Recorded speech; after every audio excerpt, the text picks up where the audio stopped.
이슈 토크입니다. 지난해 미세먼지가 나날이 심각해지면서 부산시가 미세먼지 저감 종합 대책을 내놨습니다. 미세먼지 배출량을 저감해 시민 건강을 보호하기 위해서인데요. 그로부터 1년이 지난 현재 미세먼지 저감 대책은 어떻게 진행됐고 효과는 어땠는지 오늘 이슈 토크에서 이야기 나눠보도록 하겠습니다. 부산 환경운동연합 전구슬 활동가와 함께합니다. 안녕하십니까? 네, 안녕하십니까? 네. 미세먼지에 대한 시민들의 불안감이 날이 갈수록 좀 커지고 있습니다. 그래서 부산시에서 지난해 11월에 미세먼지 저감 종합 대책을 내놨었는데요. 일단 어떤 내용이 있었는지 설명을 좀 해주시죠. 네, 말씀하신 대로 2018년 11월에 부산시에서 부산시 미세먼지 저감 종합 대책을 내놨습니다. 초미세먼지를 30% 정도 줄이겠다라는 목표를 가지고 미세먼지 제로존 만들기, 대중교통 실내 공기질 개선, 그다음에 지하도 상가 공기 개선, 그리고 고농도 미세먼지 발생 시 재난에 준하는 대응을 하겠다. 그리고 꼼꼼한 대기 관리와 신속한 전파로 시민 건강을 보호하겠다라고 해서 이제 6대 전략 17개 과제로 발표를 좀 했었습니다. 그리고 올해 5월에 이제 그 내용과 크게 달라지지는 않았지만은 부산형 미세먼지 대응 전략 4.0을 발표를 했는데요. 네. 앞서 말씀드렸듯이 초미세먼지 30%를 줄이겠다는 이야기인데요. 지금 2014년 기준 2,601톤이 미세먼지가 발생을 했는데 그중에서 1,820톤 정도를 줄이는 것이 목표입니다. 약 781톤을 줄이는 것이 목표고요.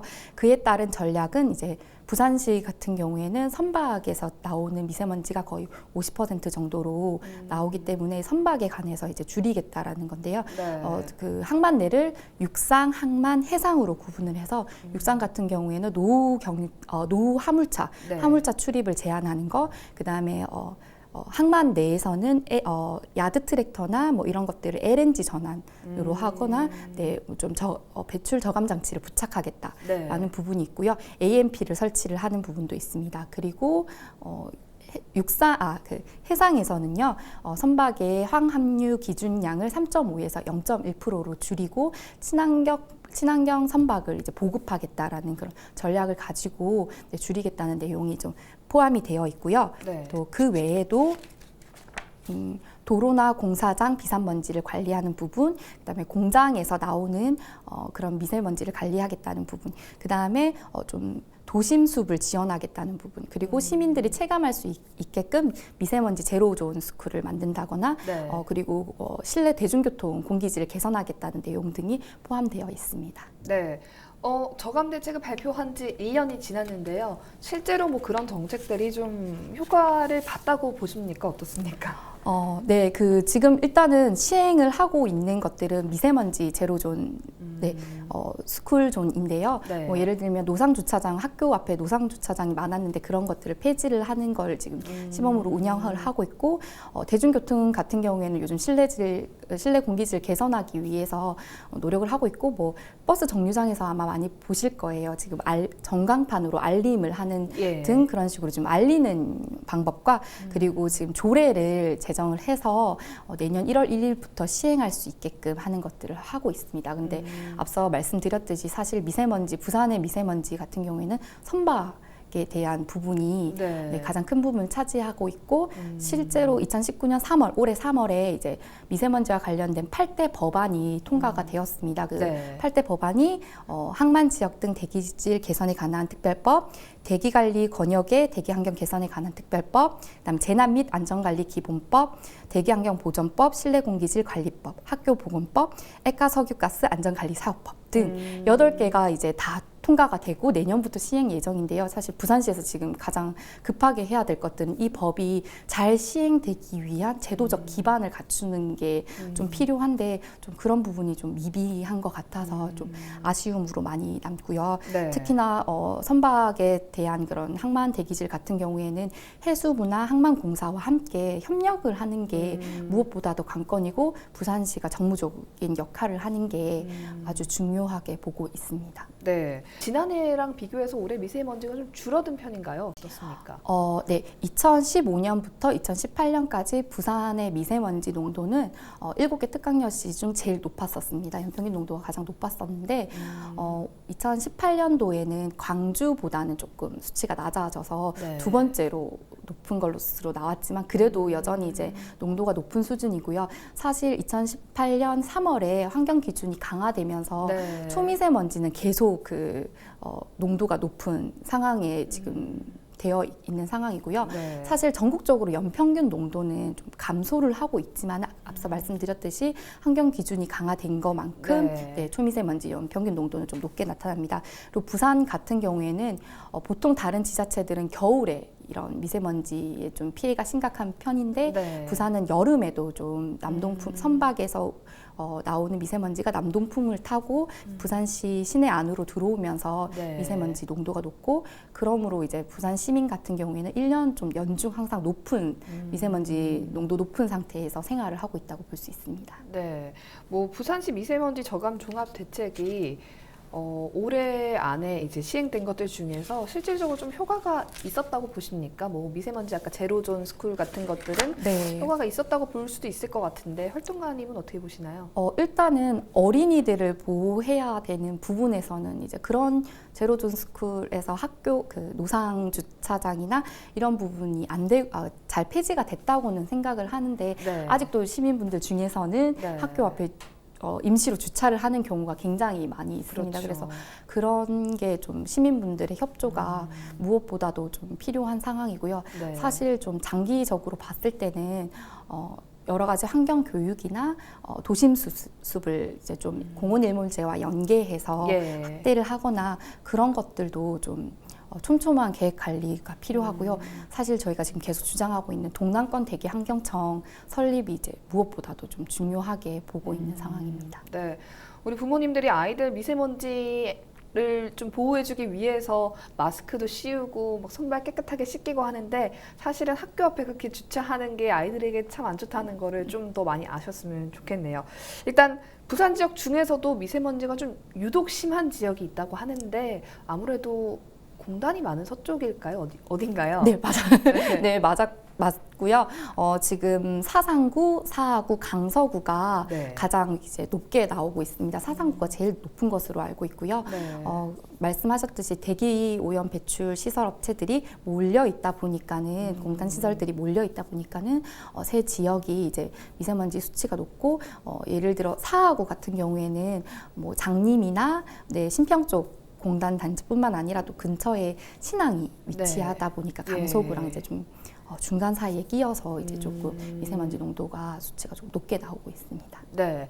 그 바람의 영향을 굉장히 많이 받는다고 들었거든요. 네. 그러니까 항만에서 도시 쪽으로 바람이 불어오는 시기에 조금 더 미세먼지 농도가 네. 높아진다라고 알고 있는데 그러면은 조금 부산 내에서 네. 그런 안전지대가 혹시 있다고 볼 수 있을까요? 어떻습니까? 저희가 사실은 부산시 보건환경연구원에서 영도의 제일 최전방 쪽에 이제 이게 부산에 표준을 할 수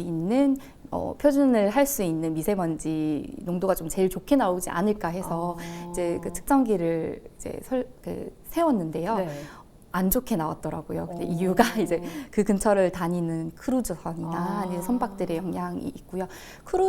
크루즈선 같은 경우에는 한 대당 거의 350만 대 정도 되는 경유차가 내뿜는 미세먼지를 내뿜고 있고 네. 그다음에 컨테이너선 같은 경우에는 한 대당 거의 50만 대의 트럭이 내뿜는 미세먼지를 배출하고 있어서 네. 사실은 진짜 선박에서 크게 많은 부분을 차지를 하고 있습니다. 그럼 부산항 인근 지역이 조금 더 안 좋다고 볼 수도 있겠네요. 네.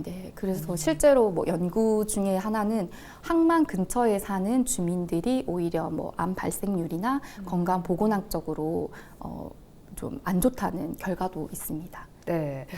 사실 부산은 미세먼지도 미세먼지지만 초미세먼지 수치가 다른 지역에 비해서 굉장히 높은 편이거든요. 이것도 선박 오염원 때문인가요? 네, 그렇습니다. 그 선박에서 나오는 항산화 물질과 질소산화물 등이 이제 초미세먼지 영향을 좀 미치고 있고, 네, 황산화 물질이 좀 높다 보니까는 네, 초미세먼지 연평균 농도가 높고, 사실 이제 미세먼지라는 게 우리 지역 자체 발생원뿐만 아니라 네. 경남에서 저희한테 영향을 주는 거, 저희가 경남에서 영향을 주는 거, 그 다음에 울산에서 영향을 주는 거, 계속 공기는 이동을 하다 보니까 예. 서로 주고받고 국외적으로도 문제가 되고 국내적으로도 문제가 되고.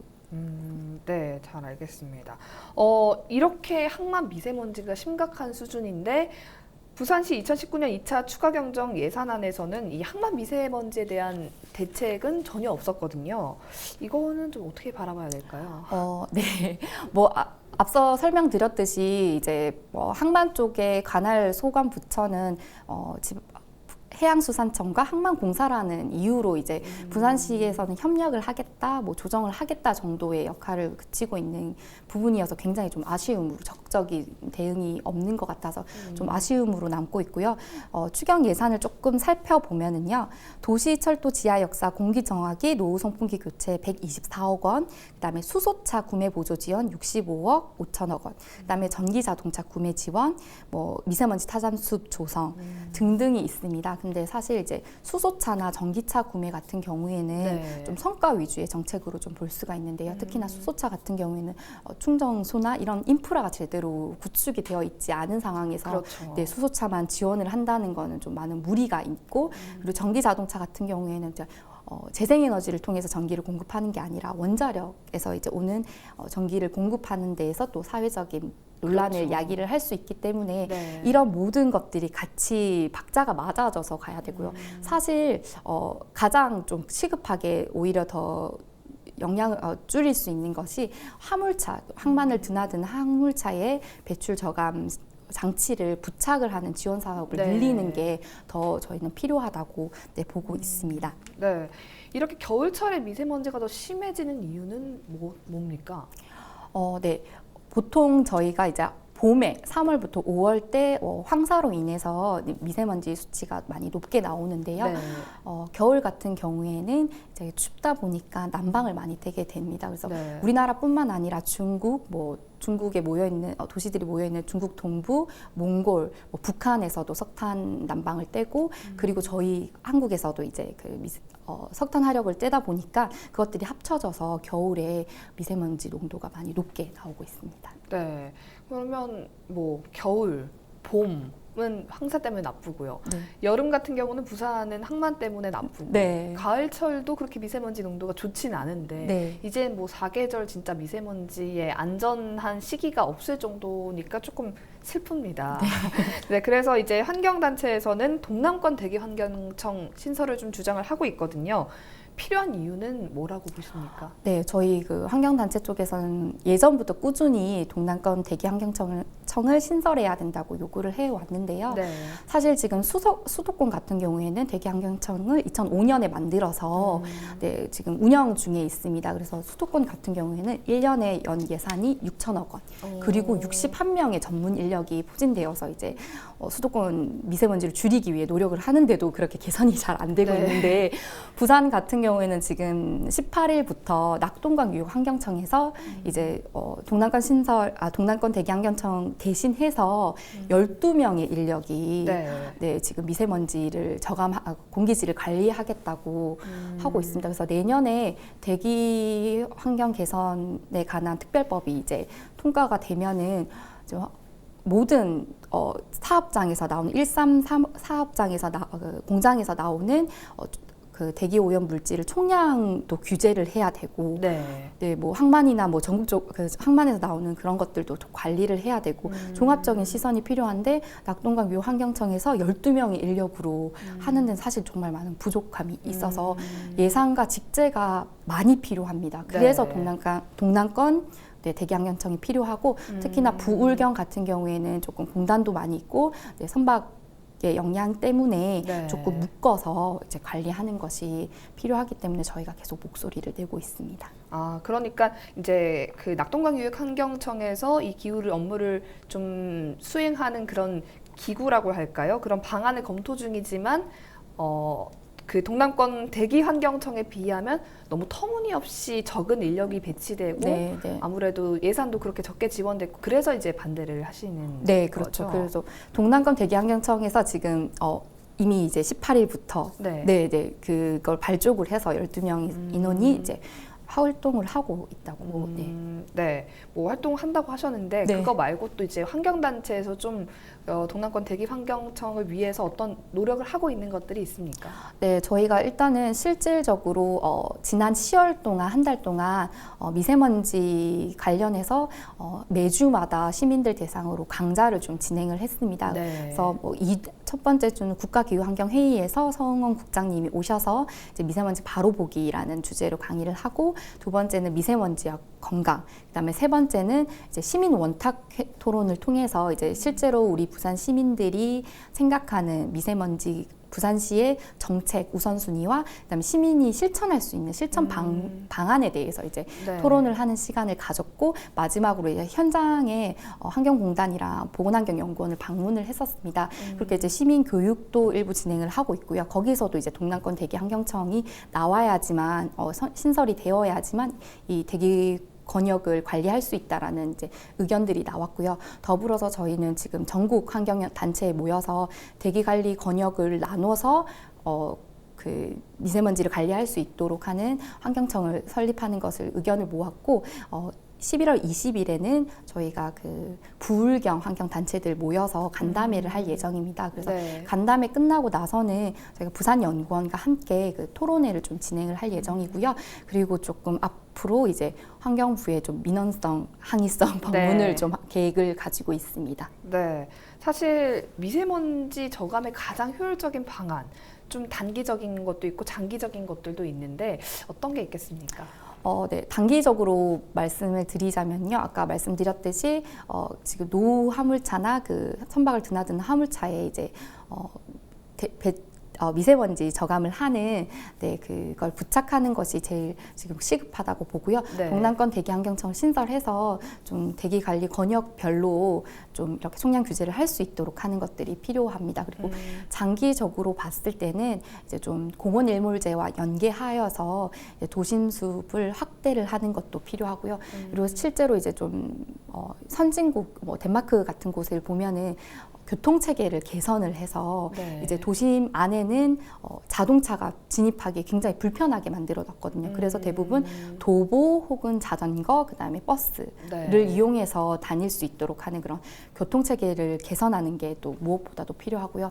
그리고 또 일상적으로 계속해야 되는 것은 저희가 이제 지금 느끼는 게 환경 교육인 것 같습니다. 그래서 실제로 지금 환경 교육을 하고 있기는 하나 네. 뭐 한 학기에 한 번 정도 들어가는 정도인데, 그게 아니라 어린이집부터 유치원, 초등학교, 중학교, 고등학교 때까지 계속 쭉 좀 환경 교육을 필수로 하여서. 앞서서 말씀하셨는데 버스에서 미세먼지 농도를 알려주는 시스템 있지 않습니까? 네. 그런 것들이 생기기 전에는 그냥 뭐 오늘 좋은지 안 좋은지 인식을 못했는데 좀 알려주면서부터 오늘은 마스크를 착용해야겠구나 이런 인식을 좀 변화하는 방안으로 가고 있다고 생각하거든요. 네.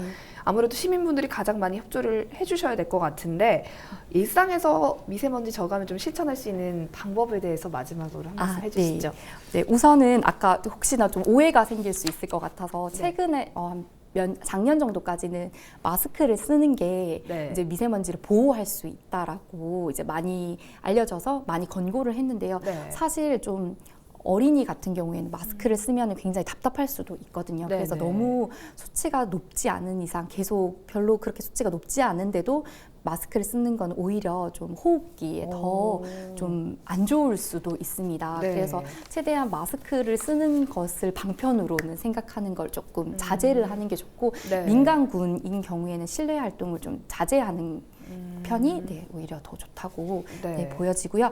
실제로 저희가 이제 일상적으로 이제 줄일 수 있는 방법에는요, 미세먼지 차량 이부제, 좀 차량을 줄여야지 저희가 일상적으로 걸어 다니면서 네. 이런 맞는 것들을 것들을 줄일 수 있기 때문에 차량 이부제에 좀 적극적으로 동참을 해주셨으면 좋겠고 뭐 도보나 그 가까운 거리 있는 대중교통 이용하시는 거를 권고를 하고 있습니다. 그리고 운전하시는 분들은 급발진, 뭐 가속 운전 이런 것들이 다 또 바퀴에서 미세먼지들이 다 나올 수 있기 때문에 그런 네. 것들을 자제해 주시면 될 것 같고요.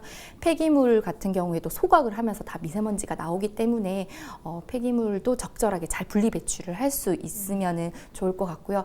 아까 말씀드렸듯이 겨울에는 석탄 화력 발전소를 많이 떼기 때문에 미세먼지 수치가 높아지기 때문에 실내를 항상 적정 온도로 유지를 하는 것이 또 필요합니다. 네. 마지막에 활동가님께서 이제 우리들이 할 수 있는 방안들을 많이 말씀을 해주셨어요. 저도 이제 몇 가지 기억하고 있거든요. 네. 꼭 실천해서 좀 앞으로 조금 더 미세먼지가 나은 환경에서 생활할 수 있기를 바라봅니다.